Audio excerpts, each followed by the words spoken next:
Next recommendation, The Daily Stoic by Ryan Holiday and Steve Hanselman. Shout out to them. I appreciated this book. It actually came to me around the time that I was doing my first startup called So Quotable. And again, primary caregiver of my wife and I's first kid. He was 4 months old at the time. And I was just trying to get through the day. And I talk about that quite a bit more in The Ultimate Bites as Entrepreneur from a few years ago. Again, a bestseller from way back. Thank y'all for the support back in 2016, 2017. I talk about that a lot more, and I talk about it very briefly in my recent one, Build From Now, which came out again at the top of the year. All those are available at damonbrown.net if you want signed copies, or you can get it at your favorite bookstore. But I talk about how I was striving to find some type of balance when all these other things were pulling at me. To be frank, I've felt a lot of those feelings recently over the past year and a half because, it's my partner and I, and then we have 2 little kids. It's been hard, really hard. Where do you find yourself within that? And if you know yourself, which I'm fortunate to know myself like really well, if you know yourself, then how do you nourish yourself so that you can continue to be yourself? Because sometimes people are like, well, I'm raising my kids, I don't know. And now my kids are getting older, I don't know who I am. That's difficult. I coach some folks that are in that position or have been in that position. So shout out to y'all. That sounds really difficult. I would argue that it's equally difficult, maybe even harder, when you already know yourself super well. And I know myself fairly well. I know what I need. I know what kind of life I want to live, all those things, which is, again, one of the things that I help coach people on. But then what happens if those resources aren't there, right? Travel is a big part of who I am. It always has been since I was born. It's been a difficult couple of years. I think I've left the house like 6 times. It's like really left the house, like gone somewhere. And then the safety precautions and those things, because I care about the fellow man and woman. And so, so how do you balance things out? And then that's one of many, many, many other things. The Daily Stoic really was helpful as far as when it comes to crucial conversations and talking to other people. You have to have, pardon my French, you have to have your shit centered first. You have to have your shit centered first. Otherwise, you're not going to be able to communicate effectively with other people. That's one of the reasons I would argue, at least for me personally, I can't speak for you. The last couple of years have been so hard because I'm used to communicating fairly well with my partner and communicating empathetically with my kids. But it's been really hard to be centered because those things, and travel is just one of those things that usually keep me balanced or help me feel like myself, are gone right now, or in such short supply that they're not really feeding me.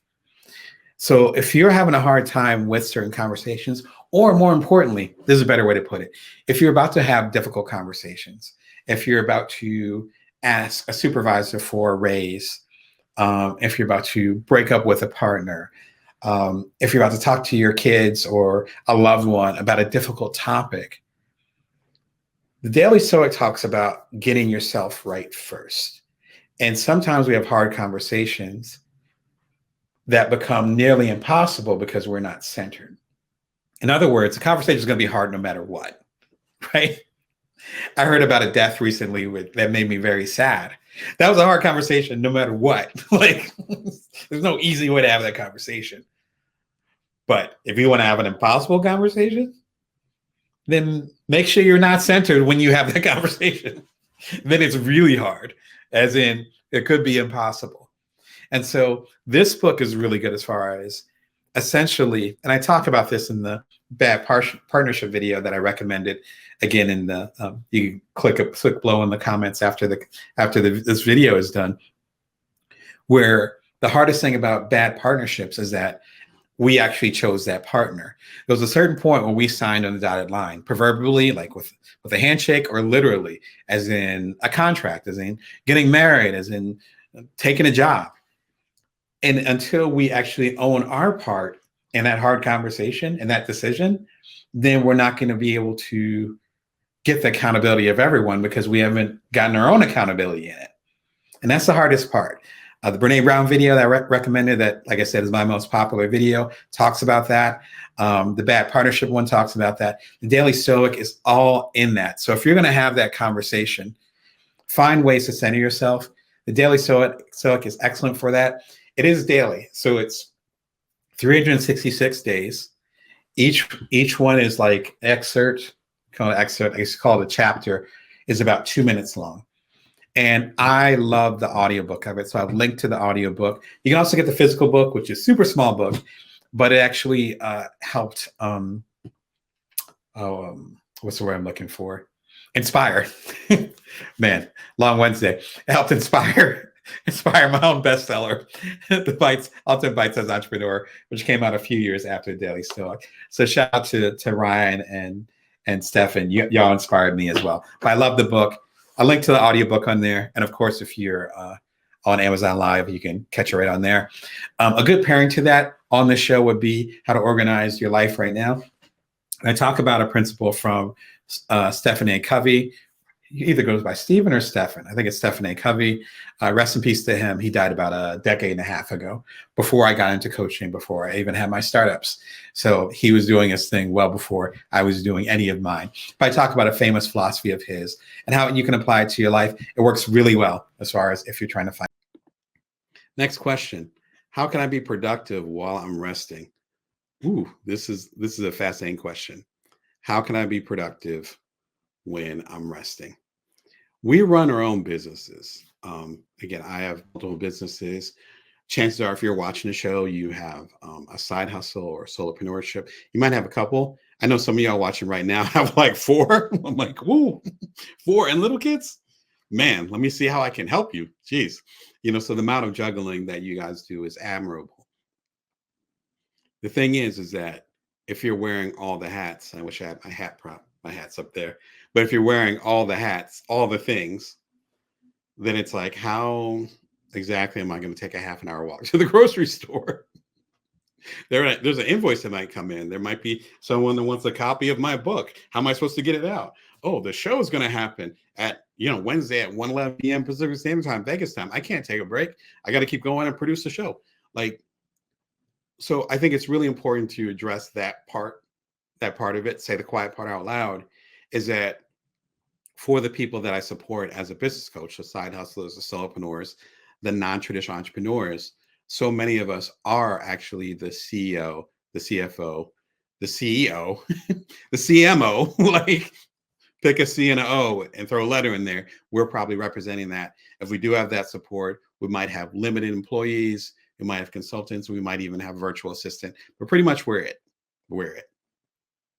I think there's some smart ways that we can actually find to keep our business going, not become insolvent or go bankrupt or have our business fall apart, and still continue to rest. The first thing is to actually be strategic about when you're taking a rest, when you're taking a break. My kids are actually graduating from school, not the big school, but graduating their current grade over the upcoming days. My partner knows that. I know that. The rest of the family knows that. Now you guys know that.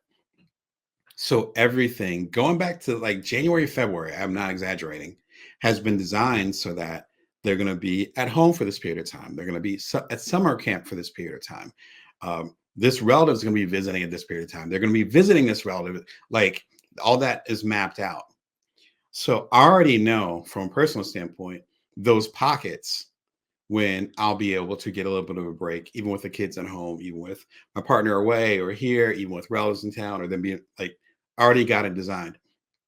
So there's certain things that I'm actually starting to go deeper into actually this week, as far as how I'm going to design this program during the summer, because I'm not going to be around every single Wednesday. If you think about it, you got little kids, it's summertime, you're not always going to be around. You don't always want to be around, to be frank.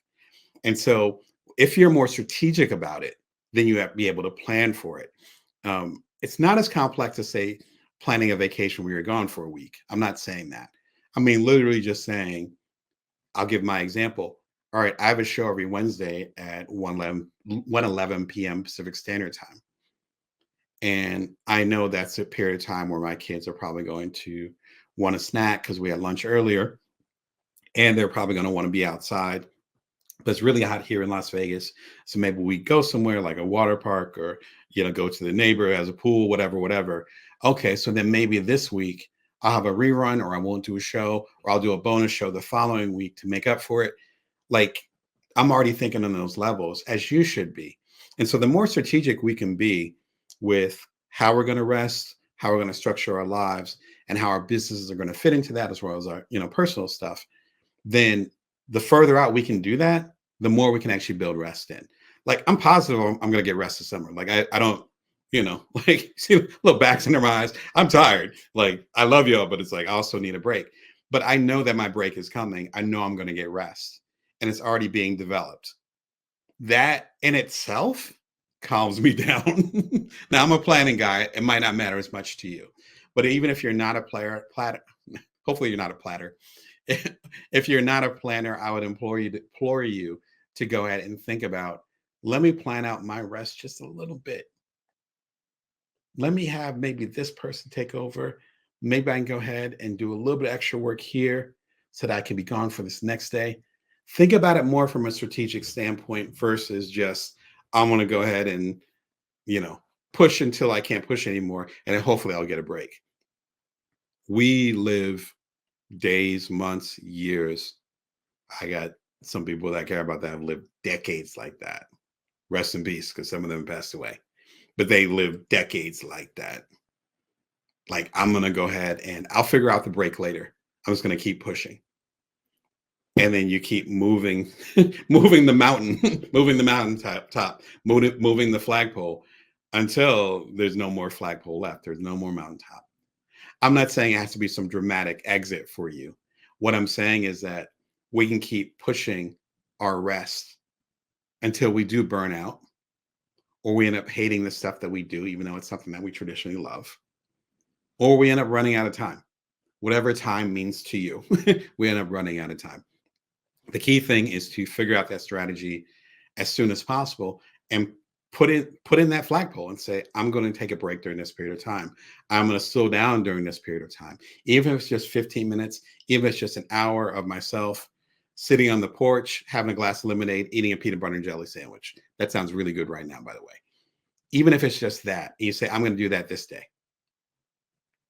I'm going to take a little lunch break from my job. I'm going to come out of the office. I'm going to sit, on the sidewalk, and I'm just going to reflect for 5 minutes. There's ways that we can put that into there and build it in, but it requires a little bit of strategy. Going back to the previous question, it requires a little bit of strategy, and for us to recognize the ways that we can actually rest within the context of our lives right now. The better thing too, not just doing the strategy, but also with being productive while we're resting, is that we actually scientifically proven that we actually are more productive after we rest. Again, I took a nap earlier today. I know I would not be functioning. Believe it or not, this is me high level functioning. But if I would not be functioning at this level without, without that nap, without that break. Again, things have been super busy over here on all fronts, personal, professional, everything, all the things. Nothing I can complain about, but it's been busy. So my body and my mind and my soul is like, no, you need to sit down, Damon. Like, literally, I heard my mind say that. It's like, yeah, after you send out this project, go sit down. Go sit down. Go sit down. Us being able to listen to that voice, I think, is important, not only from a health standpoint and on all the reasons I talk about, but also because we're actually able to be more productive. And so if we really care about our business, how we're showing up for our customers, how we're serving people, how we're making money, nothing wrong with making money. We can add that in there. How we're feeling about it, and we're saying we want to be our best selves, then grinding it out is not going to give you your best self. It's going to get you eventually a hollow shell of yourself. There's moments that are crunch time. There's moments where you have to hustle. Again, I'm in that period of time right now, so I can speak from experience. My whole point is that if you keep pushing things, just like a car, eventually it's going to break. And then you won't be showing up for anybody, including yourself. And so the question is, if you're really about that life, showing up the best, doing 110% on all those things, you can't do 110% if you never take a break. You literally can't. Again, I've done the research. I've read the books that have done the research. I've interviewed people that have done the research. I've done books on the research. That's why my first bestseller was called The Bite-Sized Entrepreneur. Like, we need to find a way to pace ourselves. Otherwise, we're not going to make it. One of the things that I love talking to my coaching clients about and asking them is, whatever you're doing right now, is it sustainable for the next year? I usually say 5 years. Let's just say the next year. So if you're getting 3 hours sleep, that means you're doing 21-hour work days or whatever crazy stuff you might be doing. And you're doing that every day, and you're not eating right. You're not getting fresh air outside. You're not spending time with people that you care about, not building relationships. How's that going to look 365 days from now? Probably not that good. No judgment if those are things that you are struggling with. My point is that you can course correct in minor ways. And if you really say, my business is my life, I care about my business, all I do is dream about my business. I've been in those situations. If you're going to keep showing up for your business over time, again, I'm not a kid. And so my businesses that I run right now have been around for, in some cases, decades. There's no way, no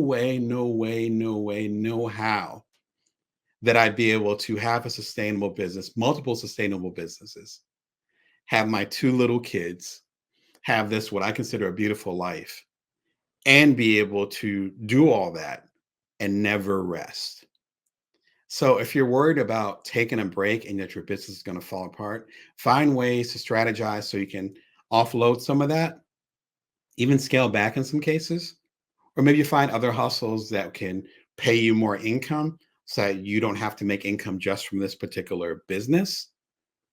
Because if you're not taking care of yourself, you're not going to be there to lead the business. And if you're saying this business is your heart or the main thing that you're into, then how can you do that to your business? Right? How can you do that? The math isn't mathing. If this business is the most important thing, and if you don't rest, you're going to burn yourself out and the business is going to fall apart, then why wouldn't you rest? That's the riddle of the day. Riddle me that, right? Good food for thought. As you can tell, I'm passionate about it, but that's why I do the work that I do. One great book that talks about this, in fact, it might be the best book that talks about what I was just talking about, is Ryan Holiday's Stillness is the Key. Man, he does more books than I do. Like, he's got a book coming out every year. I think he just had a book that came out about doing good. Sounds really good, and I love seeing his videos and hearing his work. This one is a classic, and I all the things that I'm talking about right now, you can see why I rock with it.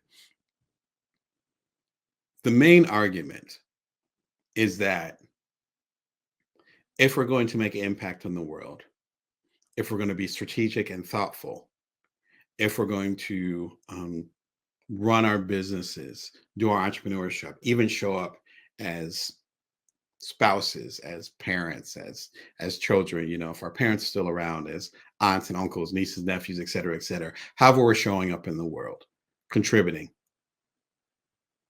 it requires slowing down enough to think about our actions and for our emotions, or as they say, our soul to finally catch up with us. That is required.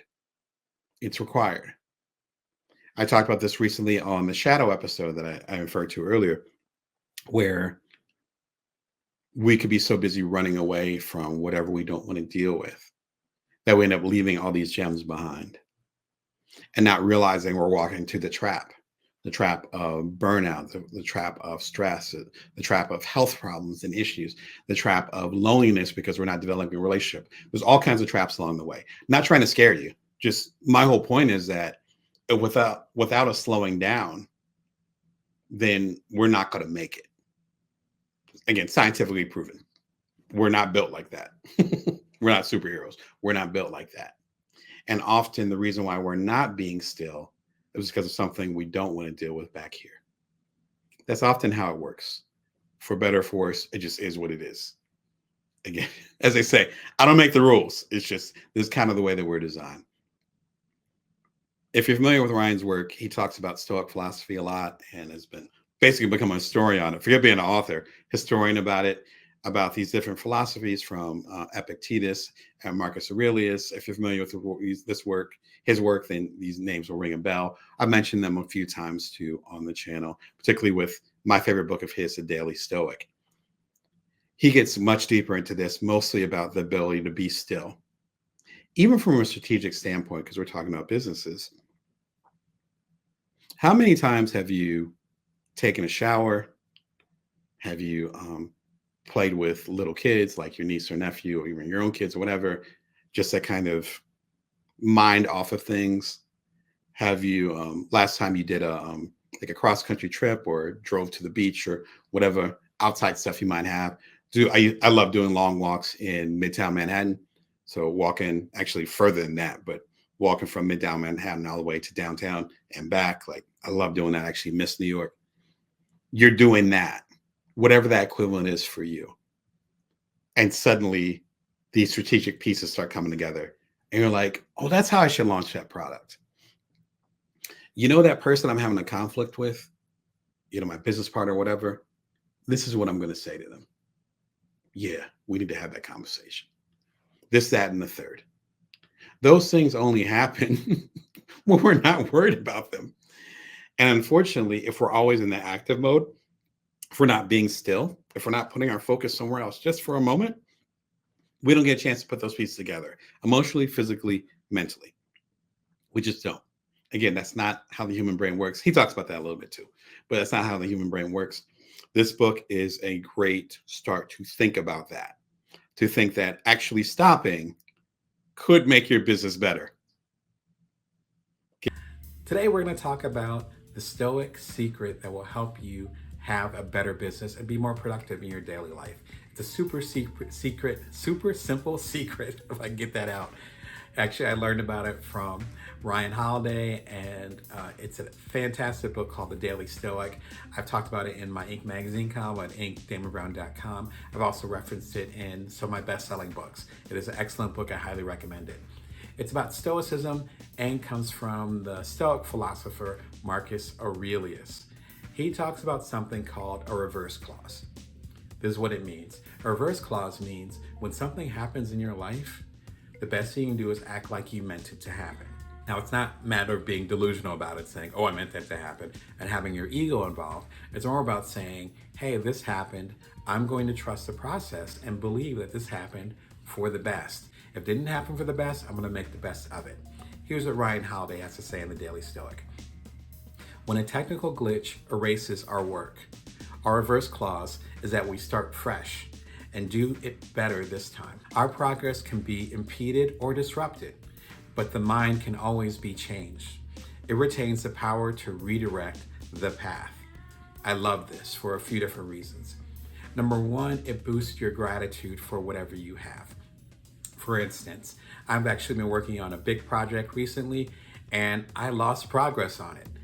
I was tired, I was working on it, and I'm erasing like several pages of it. I can't even think about it too hard because that part's painful. He's not saying it's not gonna be painful. But when that erasure happened, and I woke up the next morning and realized that pages were gone, I was able to rewrite what I did and make it even more powerful. Now, I could have cried over that spilled milk, which I could have shed some tears. But what he's basically saying is that, what can you do to make this better? How can this be an improvement? I remember one occasion where I was traveling in the South, and me and a family member ended up missing the plane. Very disappointing. I hate missing planes. That's why I tend to go to the airport early. I travel a lot. I rarely miss planes. It's one of 5 times I actually missed the plane, right? So what do? We end up looking up local restaurants. We found out it was an amazing crab shack right down the street.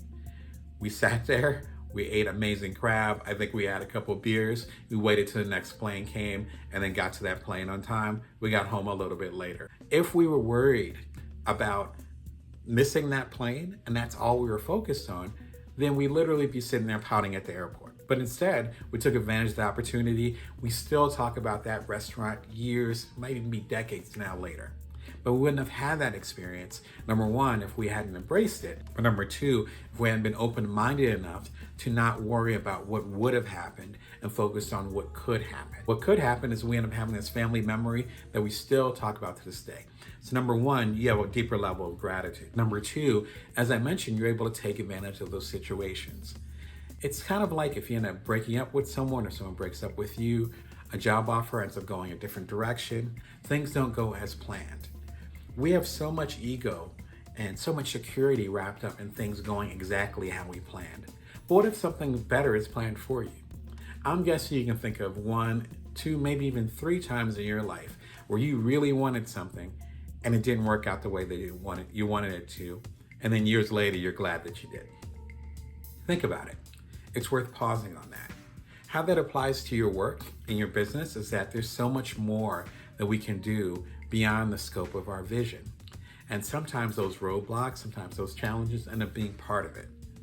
I know for me, my big entrepreneurial mark happened with Cuddler, which was a startup that I ended up doing with 2 other individuals. Before I did Cuddler though, I did a startup called So Quotable. And I originally had it as a partner.